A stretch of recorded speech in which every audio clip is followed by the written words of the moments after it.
ಚಿಕ್ಕಬಳ್ಳಾಪುರದಿಂದ ಮಂಚೇನಹಳ್ಳಿಗೆ ಹೋಗುವ ಮಾರ್ಗದಲ್ಲಿ ಡ್ರಾಪ್ ಕೊಡುವುದಾಗಿ ಹೇಳಿ ಯುವತಿಯ ಮೇಲೆ ಅತ್ಯಾಚಾರ ಎಸಗಿರುವ ಘಟನೆ ನಡೆದಿದ್ದು ತಡವಾಗಿ ಬೆಳಕಿಗೆ ಬಂದಿದೆ. ಈ ಪ್ರಕರಣದಲ್ಲಿ ಇಬ್ಬರು ಆರೋಪಿಗಳನ್ನು ಪೊಲೀಸರು ಬಂಧಿಸಿದ್ದಾರೆ.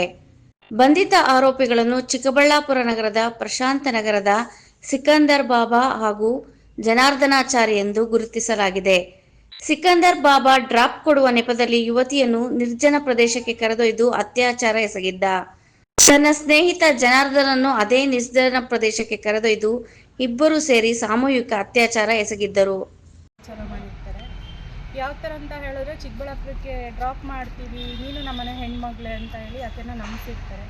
ಆಕೆ ನಿರಾಕರಿಸ್ತಾಳೆ ಹೋಗೋದಕ್ಕೆ. ಆಗ ಇಲ್ಲ, ನಾವು ಡ್ರಾಪ್ ಮಾಡ್ತೀವಿ ಅಂತ ಹೇಳಿ ಅಲ್ಲೊಂದು ಅಜ್ಜಿ ಮನೆ ಹತ್ರ ಕರ್ಕೊಂಡೋಗಿ ಕೂರಿಸಿ ಅಜ್ಜಿಗೆ ಹೇಳ್ತಾರೆ, ಈಕೆ ಮೈಂಡು ಸರಿ ಇಲ್ಲ, ಇಲ್ಲೇ ಇಟ್ಕೊಂಡಿರಿ, ಬರ್ತೀವಿ ಅಂತ ಹೇಳ್ಬಿಟ್ಟು. ಒಬ್ಬ ಮೊದಲು ಹೇಳಿ ಹೋಗ್ತಾನೆ, ಮುಸ್ಲಿಮ್ಸ್ ಹುಡುಗ. ಸೆಕೆಂಡ್ ಅವ್ನ ಫ್ರೆಂಡ್ನ ಕರ್ಕೊಬರ್ತಾನೆ.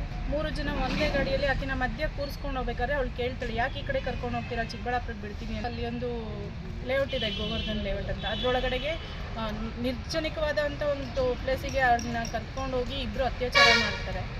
ಮಾಡಿ ಆದಮೇಲೆ ಅವಳನ್ನ ಚಿಕ್ಕಬಳ್ಳಾಪುರ ಮಹಿಳಾ ಪೊಲೀಸ್ ಠಾಣೆಯಲ್ಲಿ ದೂರು ದಾಖಲಾಗಿತ್ತು. ಘಟನೆ ನಡೆದ 24 ಗಂಟೆಯಲ್ಲಿ ಇಬ್ಬರು ಆರೋಪಿಗಳನ್ನು ಪೊಲೀಸರು ಅಂದರ್ ಮಾಡಿದ್ದಾರೆ.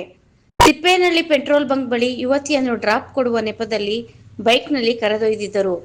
ಯುವತಿ ಮಾನಸಿಕ ಅಸ್ವಸ್ಥಳಾಗಿದ್ದಳೆಂದು ಹೇಳಲಾಗುತ್ತಿದ್ದು, ಆಕೆಯನ್ನು ರೇಪ್ ಮಾಡಿ ಆಕೆಯ ಕಿವಿಗಳಲ್ಲಿ ಇದ್ದ ಓಲೆಗಳನ್ನು ಕಸಿದುಕೊಂಡು ಪರಾರಿಯಾಗಿದ್ದರು ಎನ್ನಲಾಗಿದೆ.